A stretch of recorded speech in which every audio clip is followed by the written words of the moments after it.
Laikipia North as a constituency is 5,600 square kilometers. It is bigger than Laikipia West and East combined. But when you look at the 22%, the Laikipia North, while people are talking of stock exchange, we are still talking of stock theft. Why? Because, Mr. Speaker, when the monies for low-cost boarding is being reduced, and when government officials who have no idea what children in northern Kenya go through to go to school just sit down and make a statement, a blanket statement, that they are going to abolish boarding schools, including in northern Kenya, it is pathetic. Honorable Speaker, you know, you cannot budget monies, more monies to feed prisoners and reduce monies to feed our school-going children. Mr. Speaker, the other thing is, when you look at the wastage, even the wastage in government offices is budgeted for. So I seriously hope and I pray that this budget statement is going to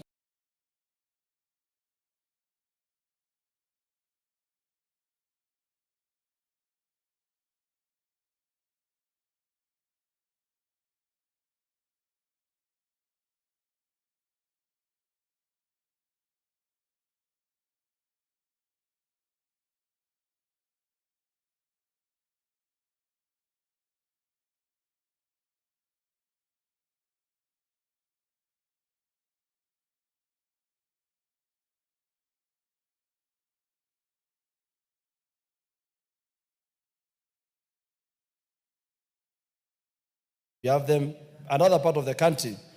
But I think the pace in which the county aggregations, industrial parks are being done, totally we might not be able to achieve in this first year, in our first term of five-year period, because up to now you see maybe 19 which has been done, or which are in the plan.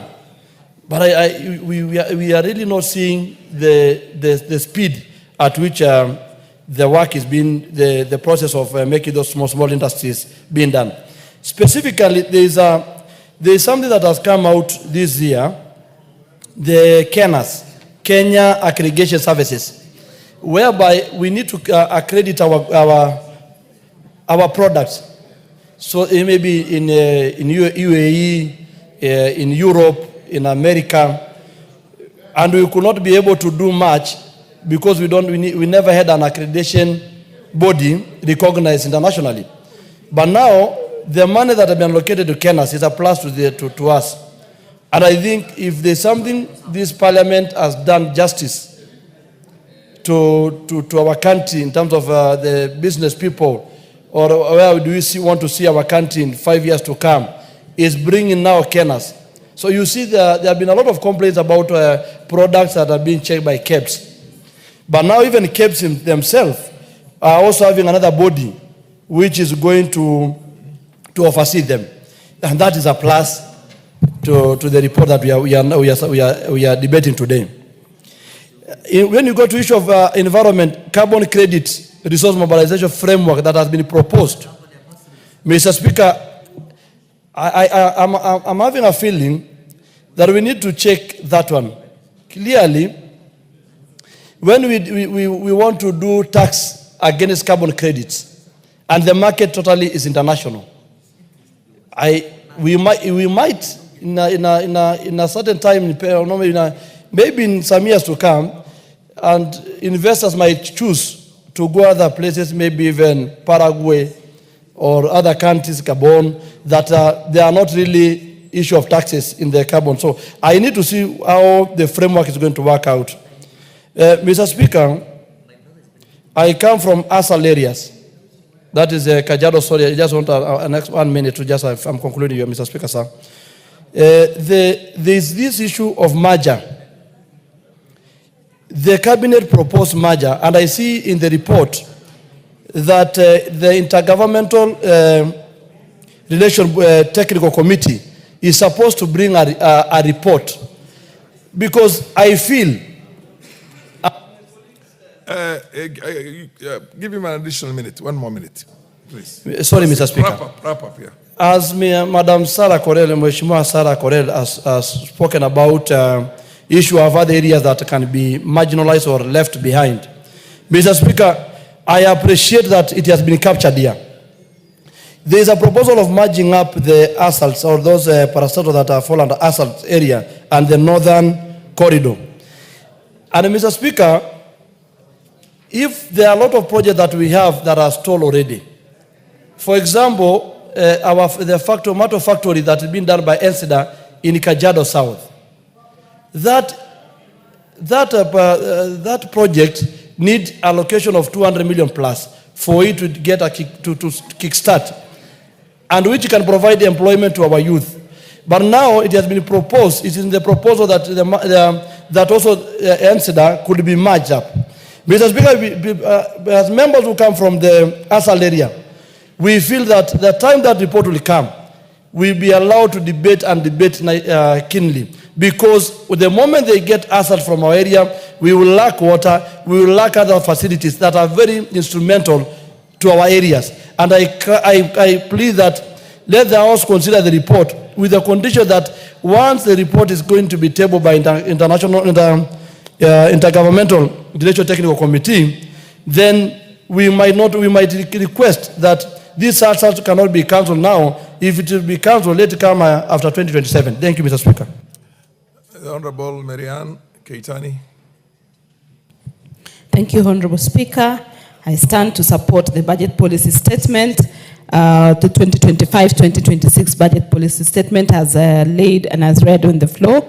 And the reason for this is because the budget that has been approved with a ceiling of about 2.4 billion at the executive will go a long way in helping to achieve a lot of the development agenda that we have looked for in this country. The Constitution of Kenya talks about equity and equitable distribution of resources. And in this budget policy statement, we would like to see equitable distribution of resources like roads, areas where I come from like Aldai and Nandi, which has not been seeing a lot of development in roads, so we should be able to get some. And similar to places like where the president was the other day, that is Northeastern, they should be able to get also equitable resources of redistribution of resources like roads, water, and all those other resources to be the same as any other part of this country. And in this budget policy statement, Honorable Speaker, I know that we've put a lot of development in terms of creation of businesses, or creation of businesses in this country, and getting a good environment for our businesses to thrive. A case in point and an example is that in the counties, we have actually put money for county aggregation and industrial parks that will spur economic growth, because it will allow the youth, the young people, and the people in the communities to be able to grow business and be able to develop businesses in environments that are already pre-done under the county aggregation and industrial parks. Also, the special economic zones, the EPZs, those are the areas that we hope to see a lot of development or a lot of infrastructure development going in there, so that investors who are coming into this country, as well as our own local investors, have a nice leveraging environment to be able to grow their businesses. Because we find that a lot of people who want to start businesses find a very uphill task trying to put up a warehouse, to put up electricity, to put up all those infrastructural requirements, and that becomes it becomes a negative because they may not be able to have those resources. But if we are able to create parks that are plug and play, these investors come in and start doing direct investments, then we find even the unemployment that we are talking about from our youth becomes an easy and becomes a better place where this youth can get employed. So the cost of unemployment, we hope in this budget policy statement 25-26, we'll see a lot of development and a lot of resources put in places where our youth will get employment. I know the president has been moving around when he's doing opening projects in various parts of the country. He's right now in Nairobi, and in any of these areas, there are many programs that he raises and says that they should be done. I think in the budget policy statement that we have read for 25-26, if a lot of those things are put in that statement, we expect that this country will become not only a middle income earner, but it will actually grow threefold to become one of the top tier in Africa and compete with the other developed countries in the world. The proposal that we have is to have our GDP growth be at 15% by 2028. And with this policy statement that we have, we expect that particular growth to go in that direction, because a lot of the programs that are being proposed in the budget policy statement will go a long way in helping this country achieve the kind of targeted areas, and especially in those particular parts of this country, because we are saying that the resource allocation become equitable. So in those areas where the resources have not been over time, have not been equitably given to them, if this particular statement considers those particular areas, you can imagine the kind of growth that this country will be looking up to. And remember, this is the year that we really must see a lot of development in this country, because we are approaching an election year, and many times during an election year, very little development happens. So we have an opportunity as a country, as we pass this budget policy statement, to ensure that the resources have actually been equitably distributed, and we ensure that development has actually happened within our country. I thank you, Mr. Speaker, and I support. The Majority Leader, followed by Agnes Pareyo and Ivo Bara. Thank you, Honorable Speaker. I also rise to support passage of this budget policy statement for the financial year 2025, 2026, and the medium term. Honorable Speaker, this BPS comes at a time when our economy is recovering from what was in 2022 a very dilapidated economy. You remember, Honorable Speaker, members, you remember,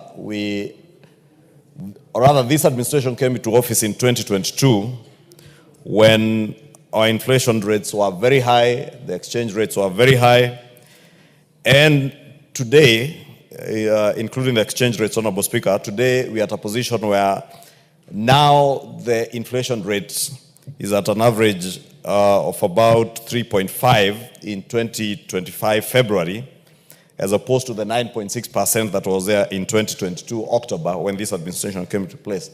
And this has not been easy to achieve, but it has been a result of a lot of concerted effort to reduce the cost of commodities, especially food items, and the massive investment that has been done in the agricultural sector has indeed paid off for our country. And today, we are not only food secure, but this food security has also ensured that our inflation rates, our exchange rates has also stabilized, and even our interest rates have begun coming down, and you've seen the rush that is there among us commercial banks to reduce on the interest rates.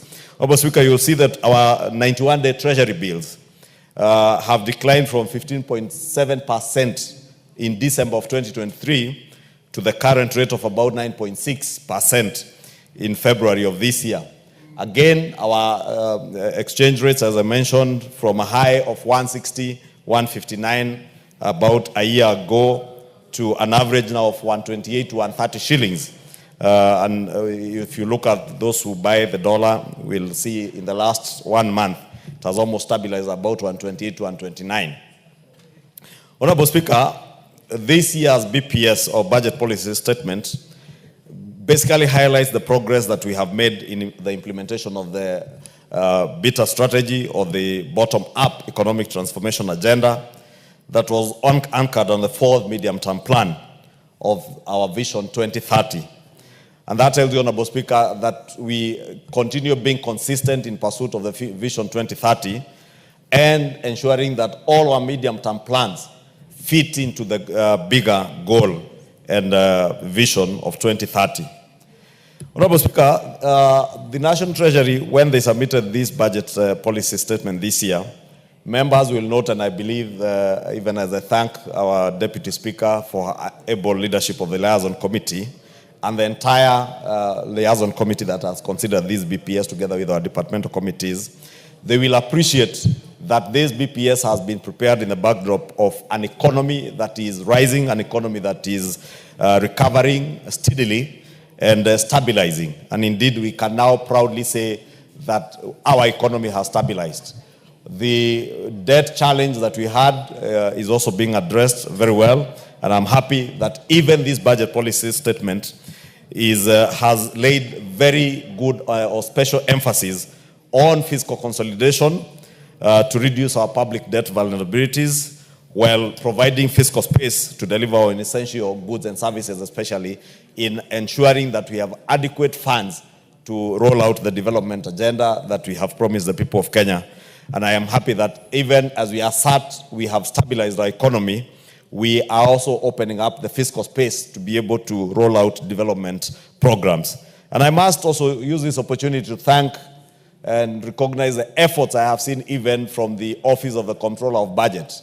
Honorable Speaker, recently when we said that there are issues in the Comptroller of Budget's office in terms of accountability, when they do well, we also recognize, and I must recognize the work that I saw her roll out yesterday in terms of establishing a framework on approval processes that will ensure counties and county governments are able to access money, and the approval process is seamless. And it is clear the criteria on which approvals are made from that office, so that governors and county government officers are not extorted by officers in that office, because it is a fact of life that extortion has been going on. But I am glad I saw yesterday that action has been taken following those calls that we made in this House, Honorable Speaker.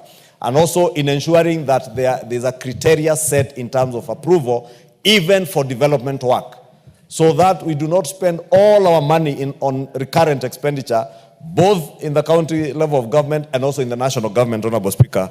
And I'm sure even towards the end of this week, without anticipating debate, even as we work on the Division of Revenue Bill that will be coming for first reading, hopefully before we commence on the short recess, these are some of the issues even our county governments will look into. Honorable Speaker, as I said, the efforts to bring down our public debt are quite evident, and people will bear me witness that our public debt is on a downward path that is consistent with our debt anchor as passed by this House and our colleagues in the Senate. I've said this, Honorable Speaker, that this BPS is anchored on those two issues of fiscal consolidation and proper management of our debt vulnerability. And Honorable Speaker, on tax measures, Honorable Speaker, part of that fiscal consolidation efforts, as we reduce our public expenditure, Honorable Speaker, we also look at boosting our revenues. And I'm happy that this budget policy statement speaks to measures towards enhancing our revenues. And I'm happy that this has been brought to us as a combination of tax administrative matters, not just increment of taxes, tax policy reforms that include strengthening our tax administration to enhance compliance in order to expand our tax base, but also more importantly, to reduce our tax expenditures, Honorable Speaker. And in reduction of tax expenditures, Honorable Speaker, members will remember even last year's finance bill had very good measures on reducing tax expenditure. Very good measures. Because tax expenditure, Honorable Speaker, at the end of the day benefits more of business people than the consumer. And especially in the area of value-added taxation. Because that is the area that we are most vulnerable in terms of high tax expenditures. Because you find so many exemptions on VAT and other taxes that ought to benefit consumers but end up only benefiting the traders and business community.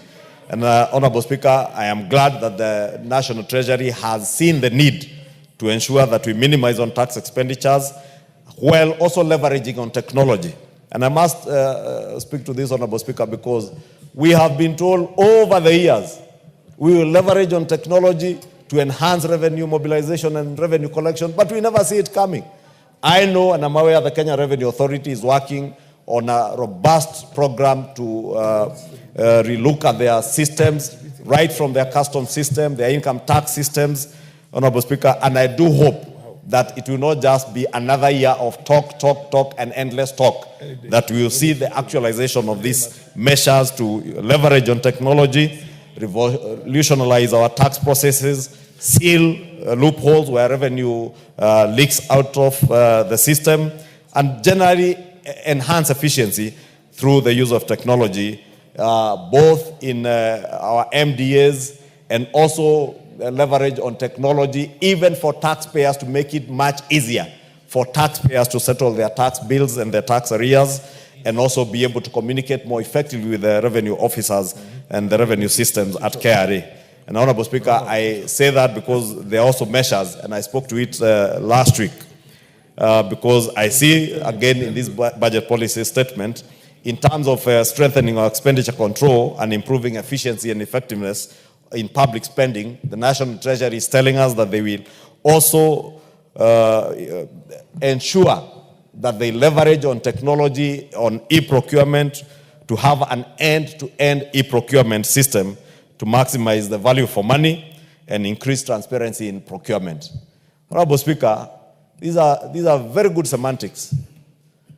And I reminded the National Treasury last week that none other than the President, in his State of the Nation address towards the end of last year, committed before this House that he has directed the National Treasury to ensure that e-procurement is a reality before the end of the first quarter.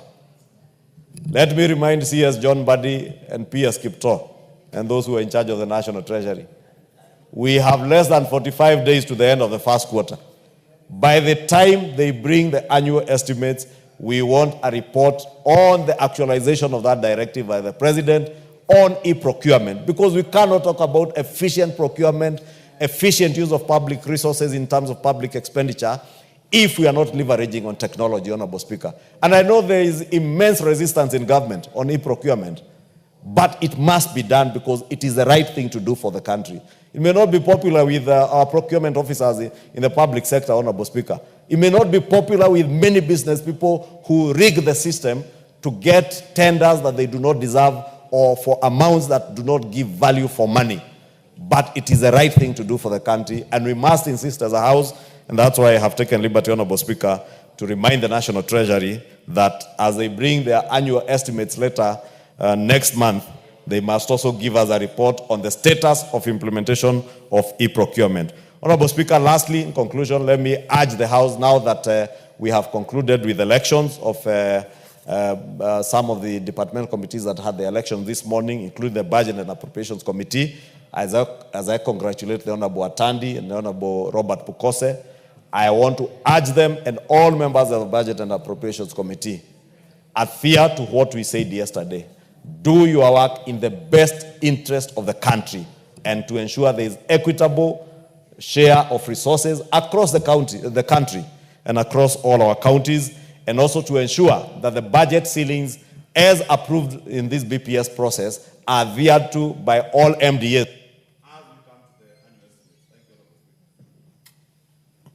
The Honorable Parejo Agnes, followed by the Honorable Obara Eve. Thank you, Mr. Speaker, for giving me this opportunity to support the liaison report on the budget policy statement. I support this statement with the hope that it will address issues that are affecting our constituencies. Because at the end of it all, it is the constituencies or what they benefit will matter. And I say so, Mr. Speaker, because I see that in terms of equitable distribution of resources, we are not all equal. I look at my constituency, where I come from, we still have problems with the roads. Our roads are unpassable. And I hope that this statement will address issues affecting roads in my constituency. My constituency, we produce wheat, and every time that we harvest wheat, there is always a problem of brokers coming in between, importing wheat, and therefore we don't get market for our wheat. And this is what our people expect to develop their families and take their children to school. And I hope that because of the roads that we have, and we have no dryers that they can take the wheat, so we are always on a loss. And every year we argue, every year we have a problem with the government because we have no market for our wheat. And I expect the statement to look into the roads, look into electricity connectivity, because we all need what other Kenyans have. We have no electricity, we have no clean water, we still drink or take water that is not fit for human consumption. And I support this report again because I think it will look into injustices that happen to other constituencies, because we are not all equal. There are people with tarmac roads, and when I stand there, we have no single tarmac road in Narok North. That is the constituency I come from.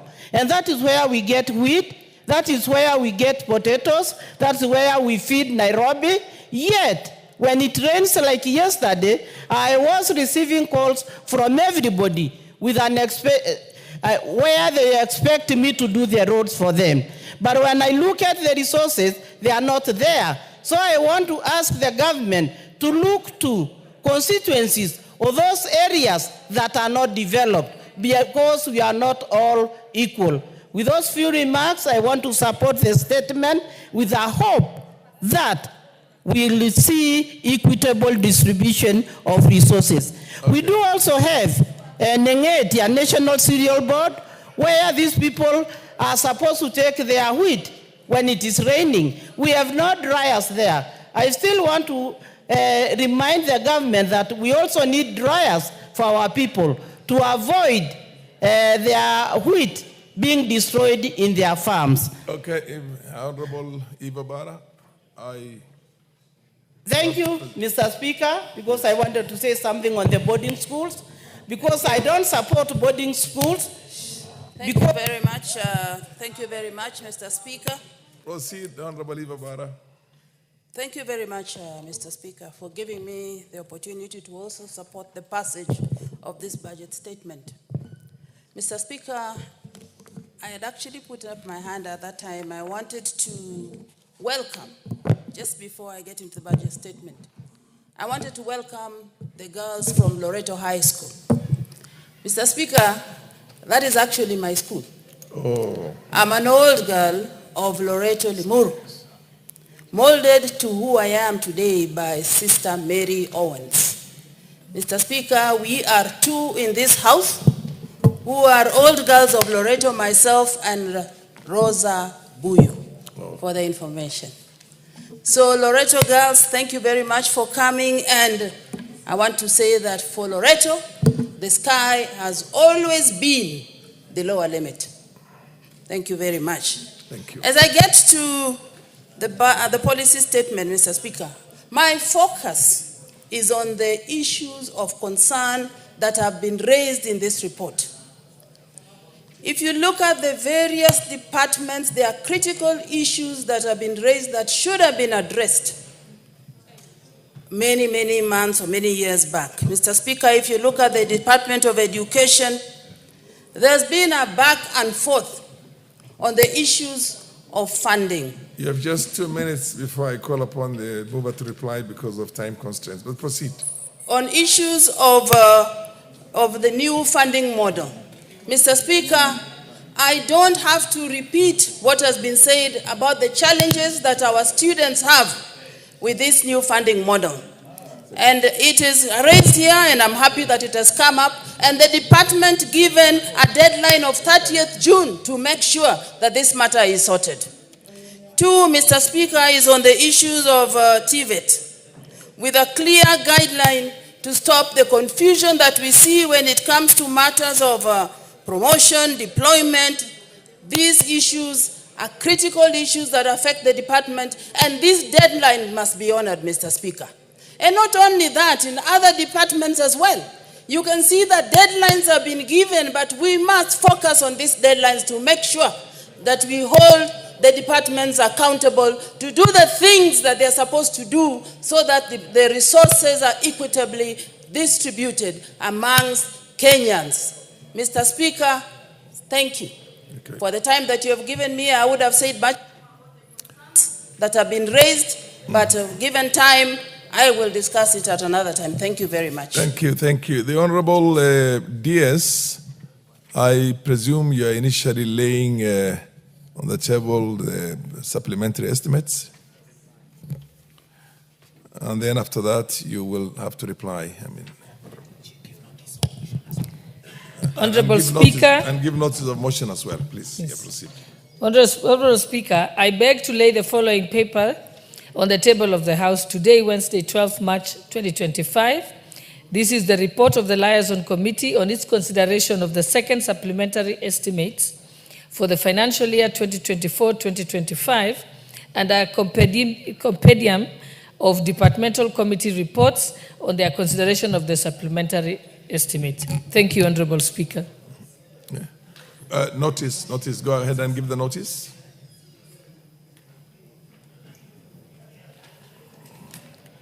Honorable Speaker, I also beg to give a notice of motion on the consideration of the second supplementary estimates for the financial year 2024-2025, that this House adopts the report of the Liaison Committee on its consideration of the second supplementary estimates for the financial year 2024-2025, laid on the table of this House on Wednesday, 12 March 2025, and pursuant to the provisions of Article 223 of the Constitution and Section 39 of the Public Finance Management Act 2012, and Standing Order 239.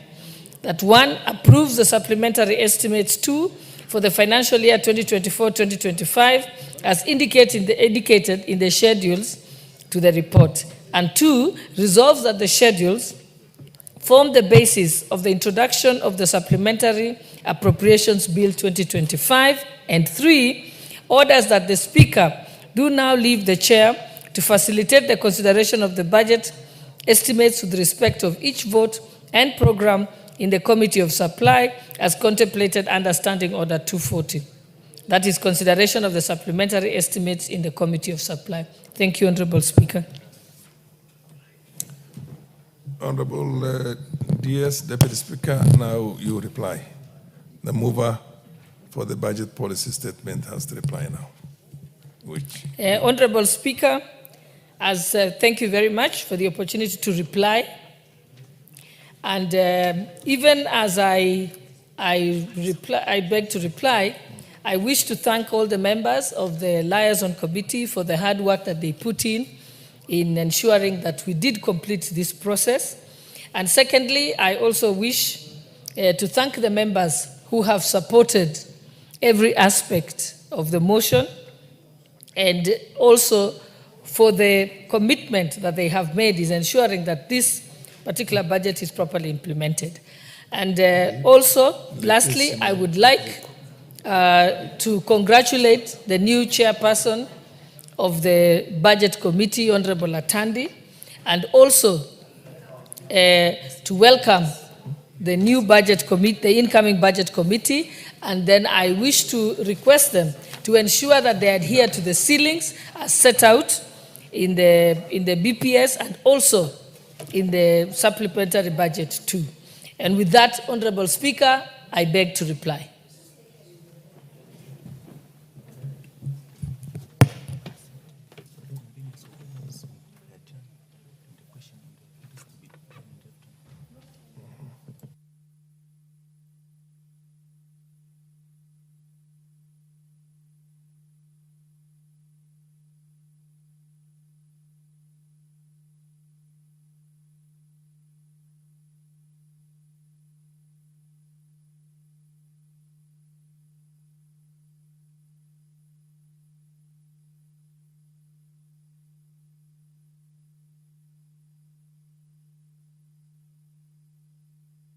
Members,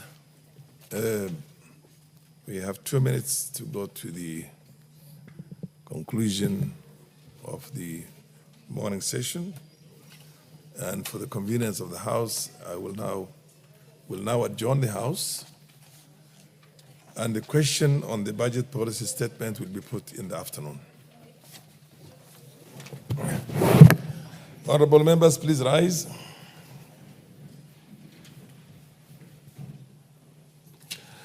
Honorable members, the time being 12:59 p.m., this House stands adjourned until today, Wednesday, the 12th of March 2025, at 2:30 p.m.